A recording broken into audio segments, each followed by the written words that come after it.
Hi, my name is Eliza, and today I am going to tell you the real story of my life. I never thought I would be the one to say this, but I am going to die soon. Not today, not tomorrow, but soon. The doctors don't know exactly how much time I have left. Maybe a few weeks, maybe a couple of months. But the truth is, my body is failing me in ways I never imagined it could. It all started with what felt like nothing. A persistent cough that wouldn't go away. I thought it was a seasonal allergy, or maybe just stress. I was 25 at the time, living alone in a small apartment in Portland, juggling my job as a junior architect and my evening art classes. I loved painting. It gave me a space to express what I couldn't say out loud.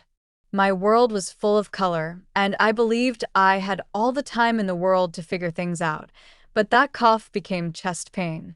And then, fatigue. Not the kind that sleep cures, but the kind that makes you want to cry because brushing your teeth feels like running a marathon. I went to the doctor expecting to be told I had pneumonia. Instead, I got referred to a specialist. One test led to another. Blood work, scans, biopsies. I waited for results with my heart in my throat, trying to stay positive. Then one day, a white-haired doctor looked me straight in the eye and said words that didn't make sense at first. You have a rare autoimmune disease. It's called systemic scleroderma. Your immune system is attacking your organs. There's no cure. I didn't hear anything after that. I remember staring at the tiny crack in a wall behind him. I remember my hands trembling in my lap. I remember wanting to scream, but being too stunned to even cry. I walked out of that office and sat on a park bench, watching children play in the grass. And I just sat there for hours, letting the sun burn my skin and the wind tangle my hair. It was the first time I realized how fragile life is. My parents were in denial. They kept asking for second opinions, begging me to try experimental treatments. I did. I tried every medication, every diet, every therapy. I even flew to Germany for a stem cell transplant. But nothing worked. I started losing weight. My fingers curled from skin tightening. My lungs stiffened. Every breath became a battle. But I still woke up each day and tried to live. I remember one morning when I looked in the mirror and didn't recognize myself. My face was pale, my eyes sunken. I had always loved fashion, but I stopped caring about clothes. I stopped putting on makeup. I started hiding from the world.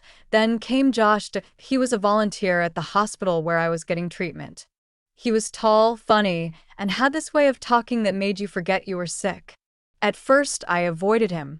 I didn't want to get close to anyone. I didn't want to be someone's burden. But he kept showing up. He brought me soup when I had no appetite. He made me laugh when my body hurt. He would read to me when I couldn't focus. One day, I broke down and told him everything. That I was scared. That I didn't want to die. That I hated how everyone looked at me with pity. He didn't say anything. He just hugged me and whispered that I was still me. That I still mattered. We fell in love slowly, like watching leaves change in autumn. I felt beautiful again. Not because I looked better, but because he saw something in me that I had forgotten existed. But love didn't fix my body. It didn't stop the disease. 6 months ago, I was told I was in the final stage. My heart is failing. My lungs are scarred beyond repair. I asked Josh to leave. I told him I wanted to die alone. Elite. I said I didn't love him anymore. I said I didn't want to see him cry, but he never left. He moved in with me, Started cooking for me. helping me bathe, carrying me when I couldn't walk. And when I cried, he cried with me. People think dying is about the last breath, but it's not. It's about letting go of the life you imagined and accepting the one you have. Some days I feel angry. Angry at my body, at the universe, at the unfairness of it all. I won't see 30. I won't have kids. I won't travel the world. I won't finish the painting I started last summer. But some days I feel grateful Because dying has taught me things living never could. I have learned to love without conditions. I have learned that vulnerability is strength. I have learned to forgive. I forgave my father for never being around. I forgave my old best friend who ghosted me when I got sick. I even forgave myself for the times I hated my reflection. There is beauty in pain. There is truth in silence. There is freedom in surrender. Last week, I wrote letters to everyone I love. I told my little sister that she is brave and brilliant and enough. I told my mother that her strength is what kept me alive this long. I told Josh that he gave me the kind of love that novels are written about. I don't know when it will happen. Maybe while I'm asleep. Maybe while watching the rain fall against the window. Maybe while holding Josh's hand. But I am not afraid anymore. I want you to know something if you're still listening. We spend so much time chasing things that don't matter. Likes on a photo, money in the bank, the perfect body, the perfect job. But none of that matters when you can't breathe, when you can't laugh without pain, when you know your time is short. What matters is love, kindness, connection. Tell the people you love that you love them. Take the trip. Eat the cake. Forgive that person.